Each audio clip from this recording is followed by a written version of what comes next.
Welcome back to Gremio Gang. No, I don't know if I should say those words. Yeah, look at these guys.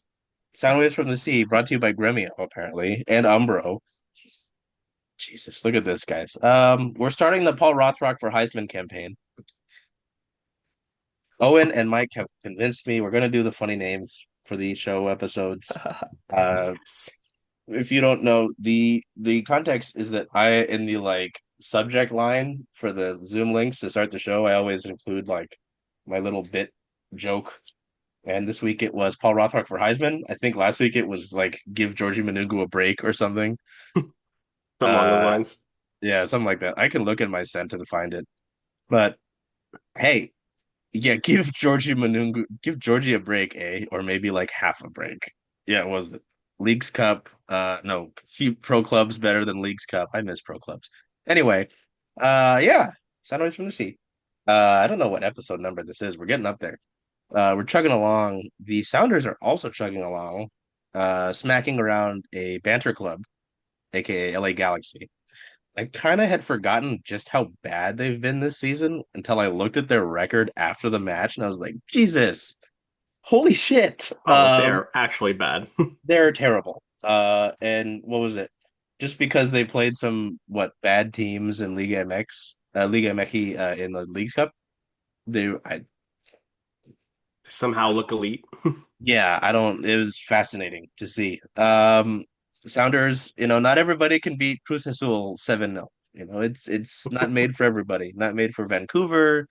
Uh, not everybody can advance in the League's Cup either. Portland, so well, just coming out firing, guys. Uh, no, I mean, yeah, it's been great since fourth was last week. We've had the Tijuana match. Uh, what was it? The Santos Laguna match? Or no? Was it just? It was just Sorry, it Tijuana was and then just. this one. Oh, it was Tijuana. Okay. Um, yeah, the Tijuana match. Danny Musovsky. Danny Musovsky back? Question mark. Danny Musovsky Golden Boot. He's. It's kind of crazy. After this Galaxy match, is your best attacking group without Albert? We'll talk about those injuries because Jesus Christ. Um, Pedro de la Vega, Jesus Ferreira, Paul Rothrock, and Denny Musovsky. Is that the four that you should be going with for the rest? Yes. I mean, I don't know if there's better options you make there. Um, yeah, look at Tijuana first, huh? Tijuana, and then we'll get to this little Sunday League club is called the Galaxy. I think when I was playing recreational soccer, we were the Magnolia Galaxy at one point. So yeah, there you Two. go. Recreational club.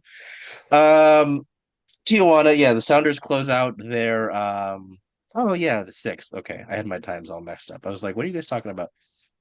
Sounders close out their Leagues Cup group stage phase one. Sorry, phase one. That's what we were calling it. Of the Leagues Cup with a 2-1 victory over Tijuana. Osaze de Rosario continues his nice run. I believe it was is like 3 goals in 4 matches for the young Dero, if I'm correct. Um, Kind of interesting because we'll talk about it too with the transfer window essentially seeming like a big pot of nothing. Um, Dero's Dero's done pretty solid in what you have at, yeah, 3 goals in 4 matches, not including the Galaxy. So 3 goals in 5 matches, but that's still pretty good as well. Um, Osaze scores in the 56th to answer Tijuana scoring in stoppage time of the first half, which I was a little worried about. I was like, hey, what the hell is this? You I hadn't don't like conceded. this. I was like, hey, what's happening here? Danny Musovsky shoves the dagger in the 88th minute. There's a red card showed in the 90 plus 5. Seattle really just kind of had control. I mean, 27 shots, 10 on target, 11 big chances. According to Foot Mob, this is 11 big chances might be like the highest number that's I have seen. that's crazy. I don't. How many do they have in the Cruz Azul game? I'm Cruz Azul, actually, I don't let's think it see. was that Let me, let many. me, let me, Let's let me. see. I can pull it up right Sounders here. had four big 10, chances in that game. 5, according to Foot Mob. Five big chances. What the fuck? Okay. 67% possession. So they they slacked in corners, guys. Only eight. No, wait, that's fouls. Oops. 10 corners to Tijuana 0. Never mind. So yeah, moving on. They will play against Puebla or Puebla? Puebla, yeah. Puebla. Puebla. Okay, I did get that right. Uh on the 20th, here at home, but it's a lovely 8 o'clock start. 8 o'clock start on a Wednesday. Who's gonna come hang out, guys? I'm being bed by then, I'll be honest with God damn it. You can just bring a little blankie in the press box. Just tuck you you. in. I'm too old for that, man. God I damn can't. it. Yeah, we get to the knockout stage, Puebla. Kind of interesting to see what it looks like around the league. We've got what? LA Galaxy versus Pachuca, I think on the same day. That starts later. That starts at 8:45. Brother, I All will four be back games in are on time. the same day in the Oh, League that's Cup so stupid. quarterfinal. I didn't Oh, realize agreed, that. yeah. Okay, so wait. I've never heard of this club. Inter Miami? Who is Who? this? Yeah, 5 o'clock versus Tigres. Okay. Toluca and Orlando. Oh, Orlando City. Okay. Okay. Did not realize that. Yeah. So final four matches. Well, yeah. 8 teams, 4 matches. Okay. Um, I guess sorry, I'm really amped up, I guess. It's Um, at least Cup fever, man. It's got yeah, you. league this thing I should not have. League's Cup. League's Cup. Any thoughts on the Tijuana match and then League's Cup as a whole? Owen, I know Oregon football had some rough things today, so we'll go to you to talk about some good things instead. And then Mike to you, fellow Gremio Stan. Hey, we gotta get the Oregon football and Gremio partnership going, I guess, right? Um, what really stood out to me with this game, we talked about the big chances, but it was just how physical this game was and how well the Sounders did not to get lost. Um, Especially when you have a younger team. This is a team that faced some rotation. In this game, it's not the Sounders' absolute best starting lineup. You got Reed Baker Whiting at left back. You got Osase de Rosario starting up front. Kalani Kosarienzi. I thought they did really well not to get pulled down into the style of play that Tijuana had. Because that's how you lose this game. And there were points where they did almost lose this game. And if you get your fullbacks on yellow cards there, if you get guys in positions where they can't play to their best, there's a real chance the Sounders lose this game. But they didn't. They get the first goal, and then Denny Musovsky scores. I think that's what was most important. I gotta agree with that. Also, I was surprised. I was scared when I saw Baker Whiting starting at left back, especially in a game this important. I was like, oh, here we go. It's gonna be great. But honestly, he didn't do too bad. Yeah, he was kind of at fault with that first goal, but I'm not gonna fully blame him for that. But the kid did well, especially slotting in at left back. He's a good, decent sub. Still don't believe he's the future at left back, but it's fine. He's there for now. The biggest thing I want to talk about this one though is the fact that we lost both Halbert Rusnak and Ryan Kent in this game is absolutely wild. He just threw up. He had upset stomach. He threw up, so he got ball hit his stomach. That was that. Nothing, nothing bad.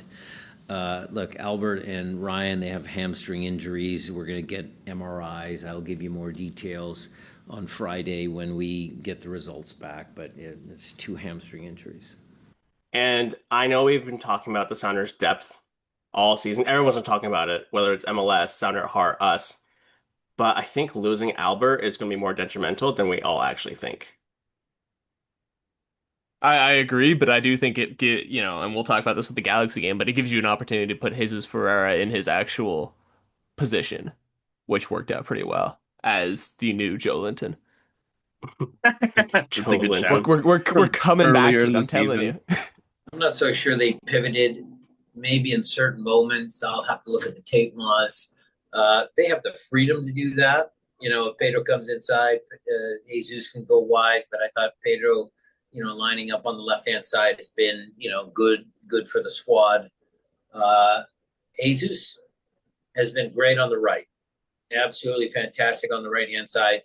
And I don't know if anybody can replace Albert. but Jesus had a really good shift in Albert's position. Mm-hmm.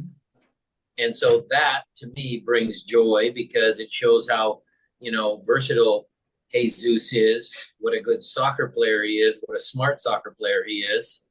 And it provides me with cover. Again, when Craig signed Jesus and he didn't start off well, there were a lot of fans that were like, oh, well, bad, whatever. But Craig was right. Jesus has been a good signing. He's a smart soccer player. And you know me, I love smart soccer players. Yeah, no, I have since the day they posted that goddamn teaser with his tattoos, I have been on the Albert Rusnak truther. See, this would be a different alternate title if Paul Rothrock was not the Heisman. Um, Albert Rusnak defenders will be vindicated. Uh, yeah, if you Albert didn't Rusnak have missed a penalty in Jesus, this game. hey, calm down. We're not going to talk about that. No one is. Well, you sound like Rave Green TV, and because as soon as he clanked that thing, he was like, "Where are the Albert Rusnak truthers at now?" And I'm like, "Will you shut the fuck up?" Like, Jesus Christ. God, he I was mean, on one that game. he's on one every game. I don't know. Maybe he has True. too many bang energies. I don't, it's yeah, just like the year that he had out of position and then how he's played since they've been able to actually put him where he should be. Like he's at the end of the day, if you produce, that's all I fucking care about. That's all he's done. Um, I would be a lot more concerned about this. I would probably be saying a lot more bad words if you didn't have Jesus Ferreira to slide over and say, "Hey, take over with this." Because uh, I think we talked about it when I think Mike sent it in. He was like, "Hey, we're gonna be without these guys for a bit." Uh, we've talked. It feels like every week we talk about the winger depth. Ryan Kent, you can stomach that, you know. But with Albert, ah, I'm still a little worried, but far less so. Um, yeah, having Jesus where he is. Sounds like you'll be without Albert at least 4, 5 weeks. I think that's at minimum, Minimum, right? yeah. I don't Yeah, I like that. mean, I think what Ferreira does is he just puts you in a position where you don't have to rush Rusnak back. Is Yeah, is the key. You're yeah. not in a position where you say, "Hey, we can't." It's like back when the Sounders lose Nico, and you were like, "Gosh, like we slide Victor Rodriguez inside. Like, what are we doing, guys? Like we and what happens is they end up rushing him back and risk injuring him sooner. Um, I you hope obviously they don't rush these injured players back, and I think they're in a position not to. That's fair. Also, can we talk about Brian Schmetzer's iconic press conference with the Messiah?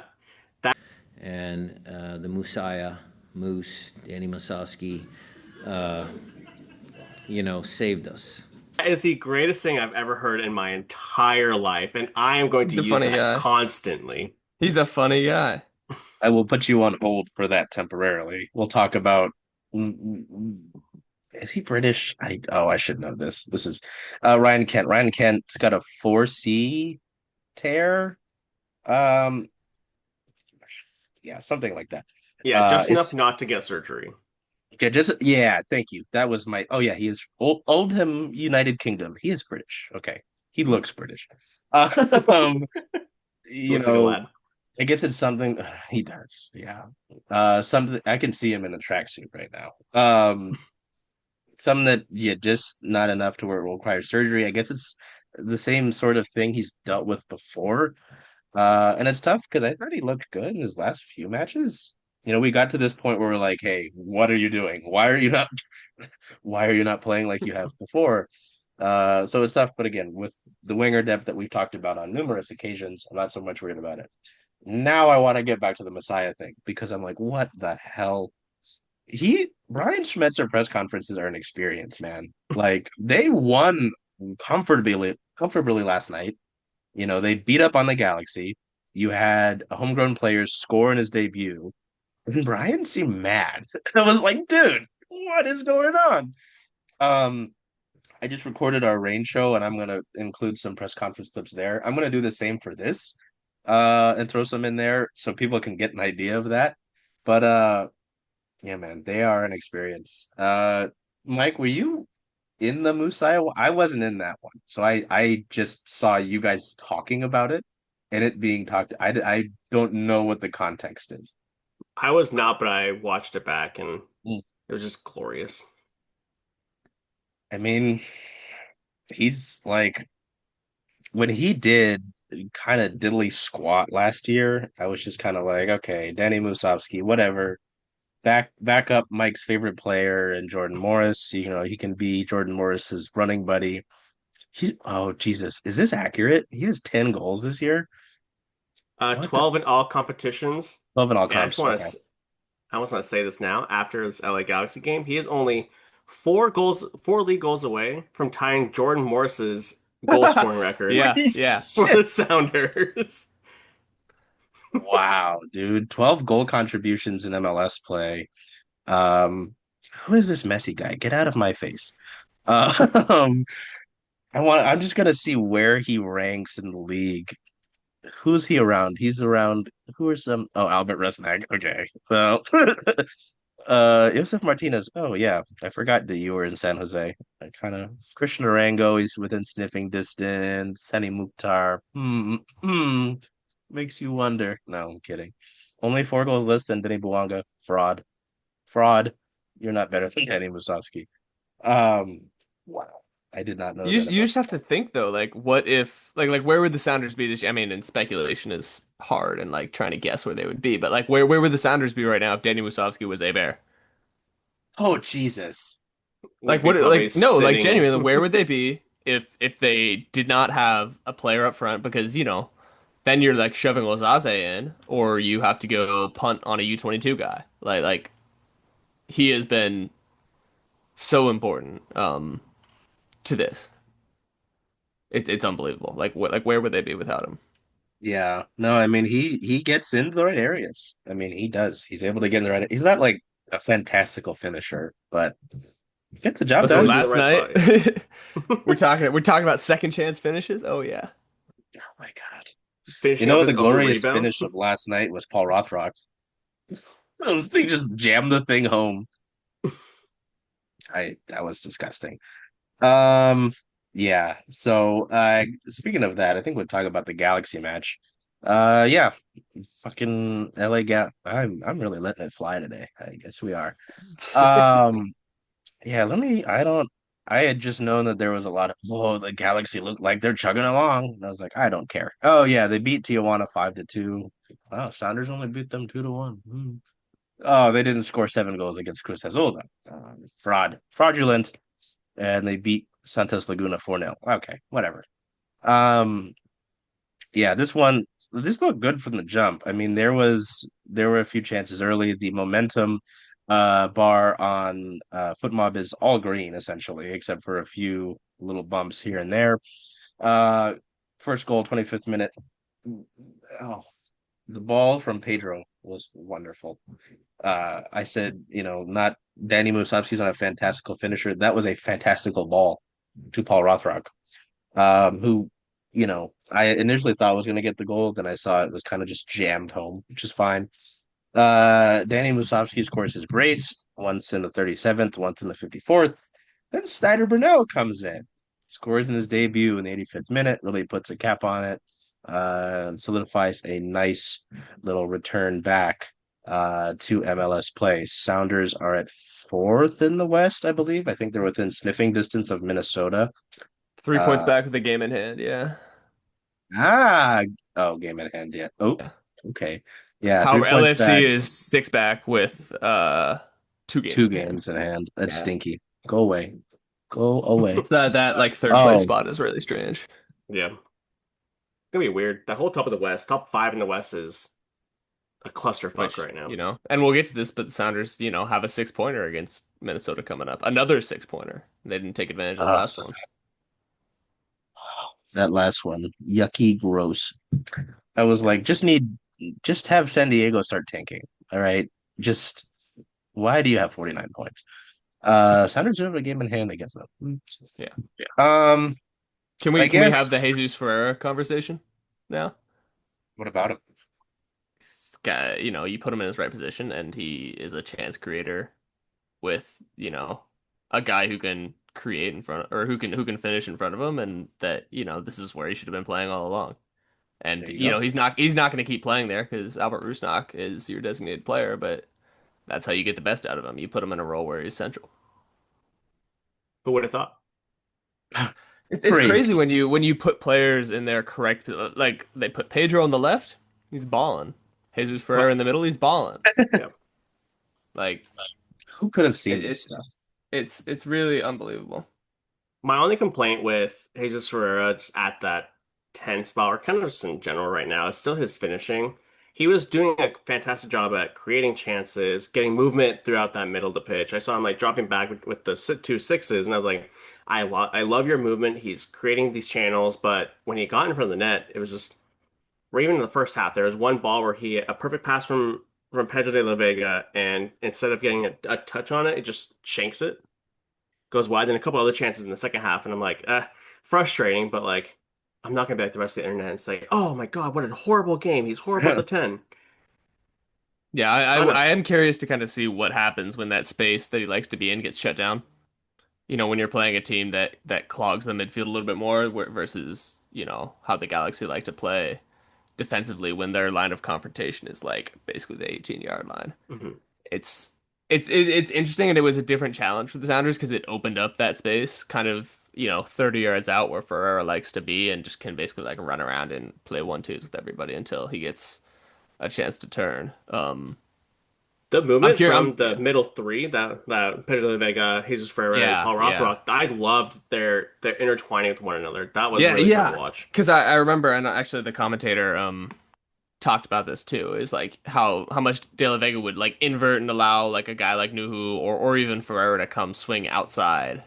And honestly, that's why, it's been beneficial to have Ferreira play out on the right or on the left because he's comfortable out there now.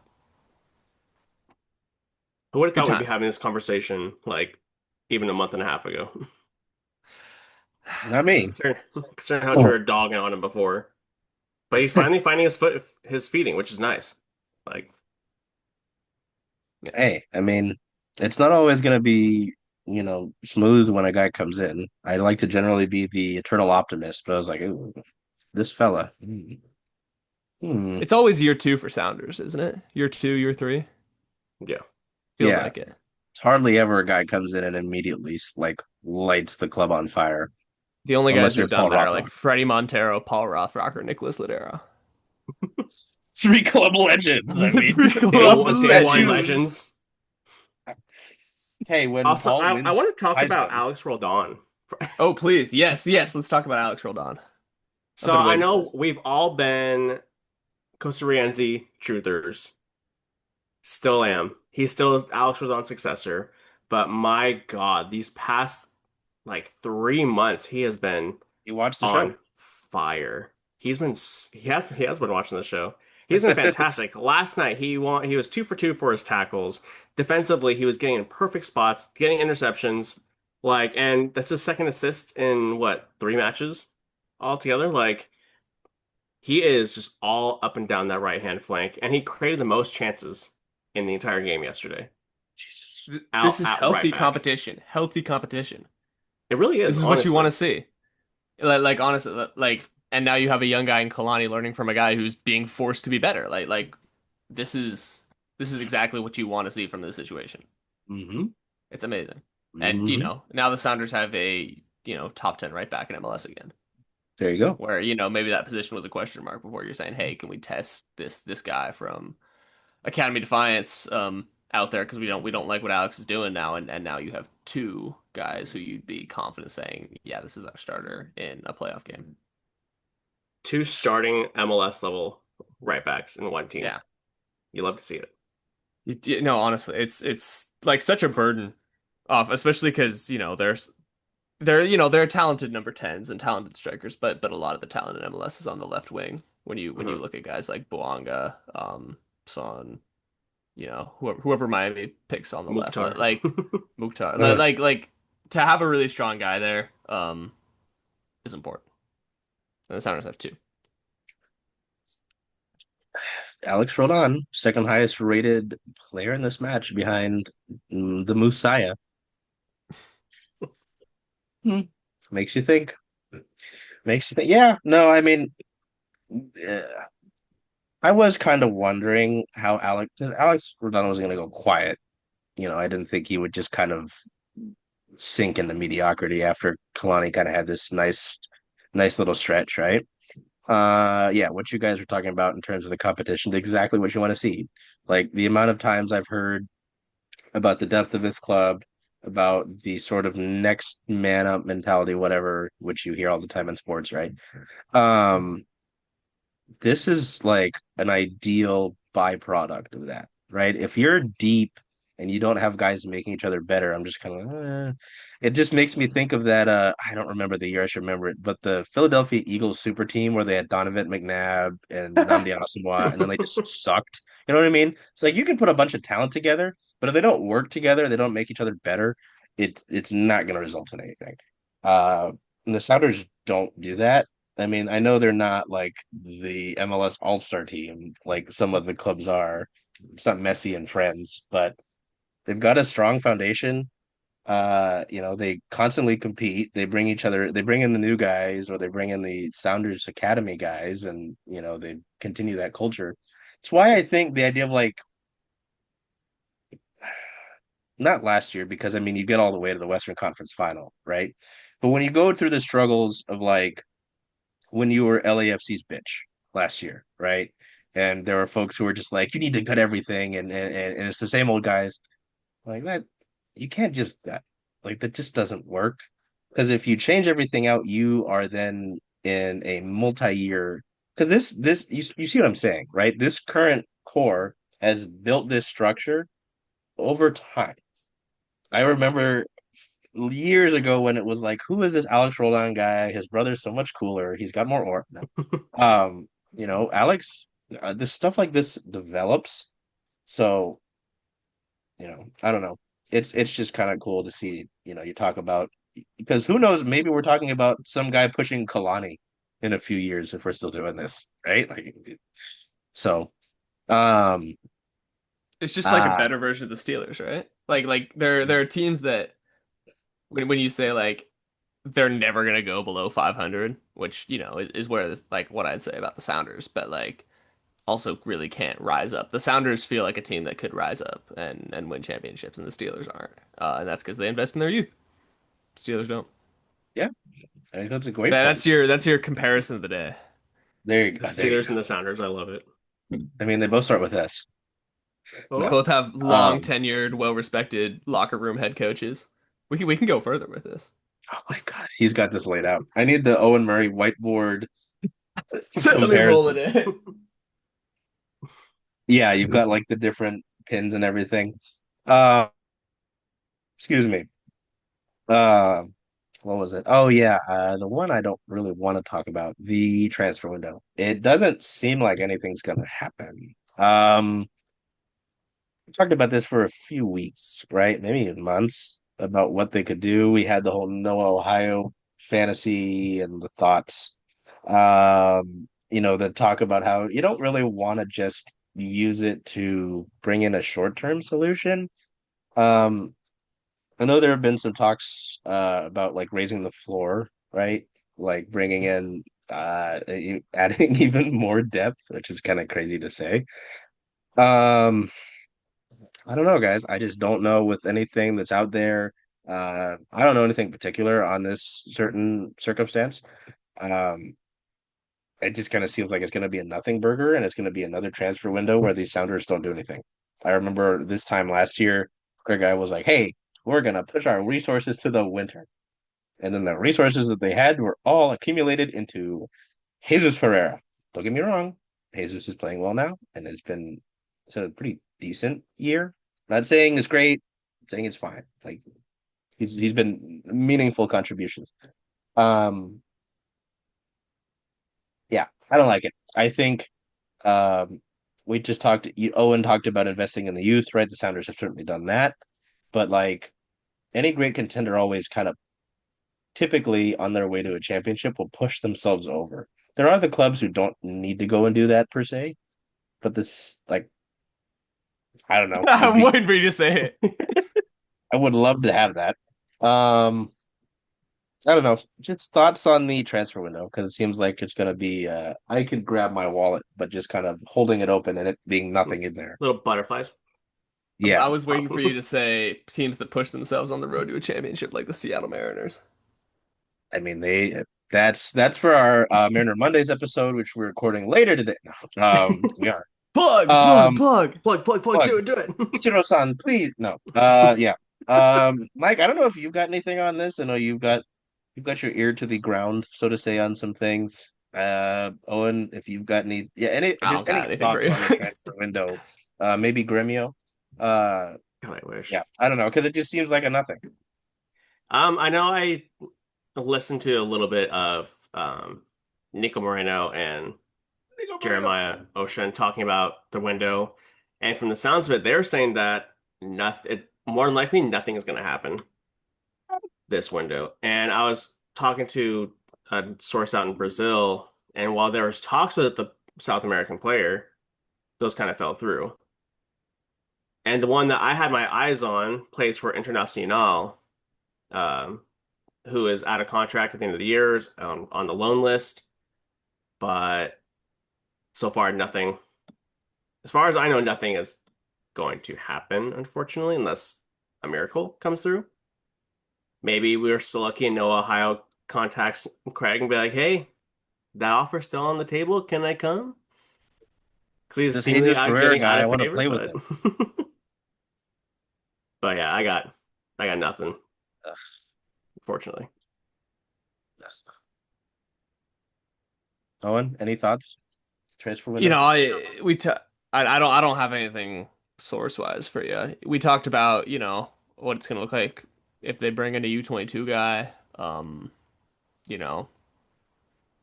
know, I already think kind of you're in a position where you don't have to rush Jordan Morris back.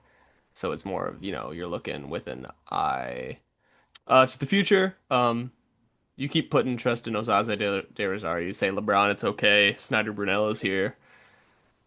Um, and I think they've gotten themselves to a point where they can argue that they don't need to make a signing, and so they won't. I don't think you're in a position where you can say this team is not going to compete for a championship without a new number nine. Yeah, then you risk the aggregator account saying, "Oh, the Sounders are not ambitious. What are they doing? What is Craig Weibel doing?" You really nailed the voice. Thank you. I've been practicing, in case you can't tell. Jesus Christ. Um, Yeah, no, I didn't necessarily mean it in the like source thing. I just like your thoughts on the fact that they will probably not do it. Like, because again, like you just said, they don't necessarily have to. I don't think that like means no MLS Cup, no big shiny thing for you. Mm-mm-mm. Or even Leagues Cup.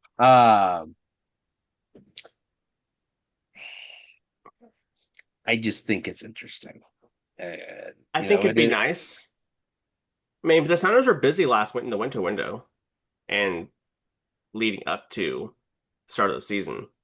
Busy enough, but like it'd be nice to bring in that extra nine backup because you got Jordan Morris going to come back, who's still probably going to have some niggling injuries. He's on the wrong side of 30. Dan Musovsky turns 30, I think later this year or next year. Darrow isn't that young. He's young, but he's not that young. No, he's Like, not that young. You it'd do just be need a guy nice. eventually. Yeah. I think so. Yeah, it'd be nice because you have someone like if you bring in a U22 player, you can have them learn the system from Jordan Morris and Danny Musovsky, who are both different players, but they both complement the Sounder system and how their attack runs. It'd just be nice to have. It's not like you said, it's not necessary. We have enough players on the side, but like it'd just be nice. Trying to find um free agents at the end of next year. Spot Track is trying to mix the WNBA and the MLS pages because I covered over MLS to see free agents and it said trending players and it's Caitlin Clark, Angel Reese. I'm like, nope, they do not play in MLS. Fun. That is not. Can the Sounders add Caitlin Clark? No, sorry. Uh, yeah, you've got some decisions to make. There are some club options here I'm looking at. Paul Arriola has a club option. Remember Paul Arriola? Um, Yamar has a club option. Take it JP, right now. Oh yeah, uh, you'd sign that I'm shit right surprised now. that's not signed yet. Benny Musovski's got a club option. Nuhu's got a club option. Tim Keehee has a club option. According to Footmob, I mean, sorry, Spot Track. This could be wrong, dumb, dumb, stupid. Um, Dero, Travian Souza, Kalani, Obed, Oh my Jacob God. Castro. Uh, it says Leo Burney's loaned out. I don't. Did Leo Burney get loaned? Did I miss that? I don't Not think that he I did. remember. I think Spot Track is on crack. So I can try and find a better thing of that. But I know that there are like the MLS occasionally shows off their free agent like they've occasionally shown off transparency. And I always try to like bookmark that because I know I will need it at some point. Um, but I do know the Sounders will have a few contract decisions to make. So it just makes me wonder if I hate to say this, but maybe they are pushing it again to the winter. They believe in the group that they've got. They believe in the depth that they have. And they say, hey, we will get to that bridge and cross it when we get there. Um, yeah, that sorry, that list now I get doubt because it says Leo Burney loaned, and I'm like, brother, did I miss a press release? Uh, that shit didn't I happen mean, I as know long he's as with the I'm aware. Defiance, but like that's all. Yeah, that's not a loan. Um, but yeah, I know there's some contract decisions to make. So that'll be a whole episode, I'm sure, when we get to the off season, right? After the Oh yeah. parade, after we've got confetti from the parade in our, respective rooms. Uh, after Danny Musovsky lifts MLS Cup high. Anyway. Oh, okay. Actually, this pissed me off. This pissed me off. That was gonna be my last topic, unless we've got anything else. Any other topics before I get to this one you think that we should cover from this past week? Take it No? away. Um, talk about aggregator accounts. Uh, I don't think it's the most out of bounds commentary, but I do think the wording is wrong. Um, obviously Stefan Fry is coming back from, the injury that he suffered. Um, he's working his way back, but I saw this aggregator account go, is there a goalkeeper controversy brewing with the Seattle Sounders? And I'm like, I mean, Stefan, do you see why I have issue with the wording? I'm like, we're making something out of nothing. Schmetz had already said that he was going to give Andrew Thomas Leagues Cup anyway. I guess Andrew Thomas was like, I want to play Leagues Cup. He was like, I want to dominate these Liga MX teams. Yeah, Andrew's been good. He's been steady. I'm going to give him this tournament. Look, he couldn't. That first goal that Tijuana scored was a very excellent strike. I mean, I can't fault Andrew for that. It was a play leading up to that top of the box, on the long throw. But Andrew has done well. I don't know why. Um, but like considering the severity and the importance of a head injury, I see no point in you rushing Stefan Fry back. And Andrew Thomas has played well. He's made some really big saves in Leagues Cup. He made some big saves in the match last night. I just think the whole controversy thing is stupid. I am interested to see how you navigate it though, because I think we talked about this early into the season. I do think Andrew Thomas is your heir apparent. I don't think it's Jacob Castro. God bless Jacob Castro, but no. Um, yeah, anyway, I just had issue with the wording there. But I guess how would you manage the rest of the year? Because Steph still has made great saves for the course of the year. I just when a guy is playing like Andrew Thomas is, I don't know, how do you handle that throughout the rest of the way? I guess is my how I would phrase it into a question instead of me just bitching about an aggregate. I think where I would go with this is it's like, if we're gonna make another football metaphor, but it's like when your quarterback gets hurt, Mm. and then, your backup comes in. We can take this back to the Seahawks when Drew Lock came in and led a couple of game-winning Ah, drives. And you say, is Drew Lock the starter? No, it's still Gino. Um, and there was never particularly, at least, from what I remember, a question. There's never really a question, when you look at your most important position on the field and say, is the guy that we brought in to be the starter and that we pay like the starter, not the starter anymore, just because somebody else played well while he was out? And, I think it's very, very rare that the answer to that question is yes. I think that, Stephen Fry is still the starter for this team.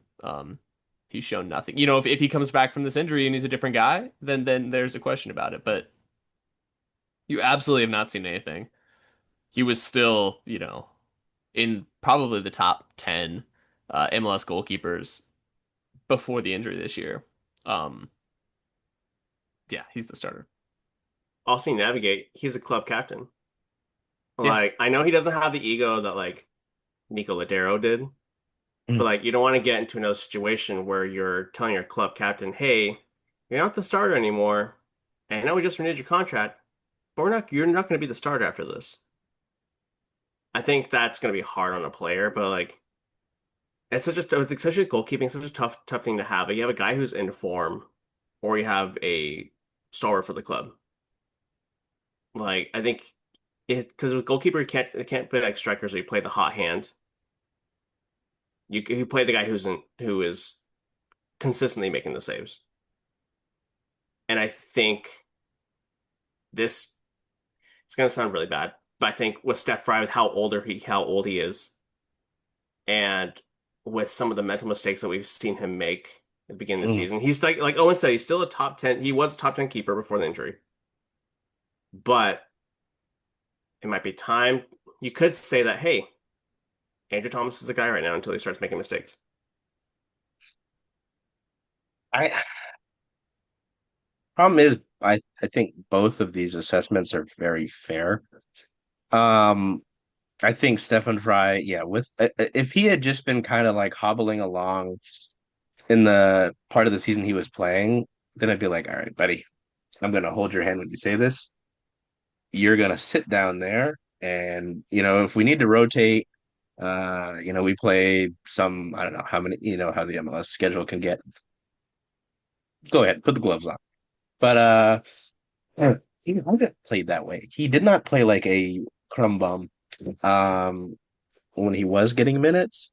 So like at least with this year, yeah, I don't know. I'd certainly think about giving him that you talk about him being a captain. He is a Mount Rushmore player for this club. Um I think he deserves the respect. Say, okay, let's get you back in there. Let's go. And then we'll like, yeah, because he could certainly come again. Fucking head injuries are not anything to play with. Um, so if he comes back and he's different, all right, Andrew, let's go. Let's back in. Come on. But I'd like Mike's not wrong. I mean, the day will come where we have the day will come where we have to. It's like the Master Oogway meme. No, sorry, wrong. The Ninja Turtles meme where Mr. Splinter, they're all like someday you will have to take him out to pasture. Unfortunately, hopefully it's on his own accord. Uh, hey, maybe I was gonna say this. I don't know if we want to get there because he's played well enough, and I don't think he's shown super signs of aging. But if you win a third MLS Cup, is he done? Does he say, "Hey, we're good"? I don't. mm, I don't know. It's something to consider, but I don't like the wording of controversy. I feel like we're making it. I Oh yeah, think, no, because there's no controversy in it at all. Like it's a goalkeeping battle, and that's okay. yeah, But yeah, the that's wording. where I know which tweet you're talking about, which post I saw that, and I was like, ooh, don't like that, not at all. Yeah. yeah, I think the only thing you want to avoid in this situation is changing the goalkeeper constantly. You don't want to be yeah. going You back and make a forth and back decision. and forth. Yes. You have to make a decision. Yeah, Which that's a is good the point. only thing that matters here. So I think you either make the decision to say Fry's the starter and say we're gonna commit to him, or you say we're gonna stick with Andrew Thomas. You don't want to say, hey, we're gonna see how Steph does, with the caveat that we'd be happy to pull him after 2 games, I think that's and fair. stick Thomas in for the run. And that's where I would say. So all the Sounders need to do is climb into first place in the West and then let Steph play the rest of the game. There you go. No, Just I'm let it kidding. ride. Yeah, I think that's fair. All right. That'll close us out. August 11th, after beating up Sunday League LA Galaxy side. The what is the next match? Because It's the as I big mentioned, six pointer against Minnesota, Minnesota. Jesus. August 16th. This is where it comes in, and you say, hey, what does it look like when a team sits deep, and it is going to, because this is going to be similar to the Galaxy match in terms of how the team the Sounders are playing defends, where they really drop their line of confrontation and say we're like going to let you come to us. But the Galaxy, what they want to do is possess. They want to take the ball and possess and really tire you out. Um, Minnesota does not want to do that. Minnesota wants to attack for no more than 10 seconds at a time. Um, but And they're this is the good at second it. time, They've mastered and it. they're good at it. Hey, obviously they're very good at it. They're third in the West. Um, and so it's the second time the Sounders have played them. I mean, this is an important game. In terms of where the Sounders are relative to Minnesota and where they are relative to the teams below them. It's a true 6 pointer. Yeah, I It'll be a would fun say one. big week, but yeah, Puebla's not till next Wednesday. Yeah, that's big. 5:30 on Saturday. 5:30 Saturday. Alliance Field. They put the old Allianz. Allianz. Apple TV Plus, Apple TV MLS Season Pass, FS1, Fox Deportes. Just throw them all in there. It's gonna be, put it on Twitch for all I care. Um, yeah, big match there against lovely Minnesota. We know how much Minnesota loves the Seattle Sounders. Yeah, till we see you next week. Owen's favorite outro. Take care of yourselves. Be well. Do whatever you can to make today a great day. Hey, Charles. Hey, Jen. Hey. So where are you going to watch all of the Sounder away games this year? Away games for the Sounders. Well, since Rough and Tumble is the home of Circling Seattle Sports, I was thinking of coming here if that's okay with you. I think that's a great idea. Go Sounders. Hope we see you all here.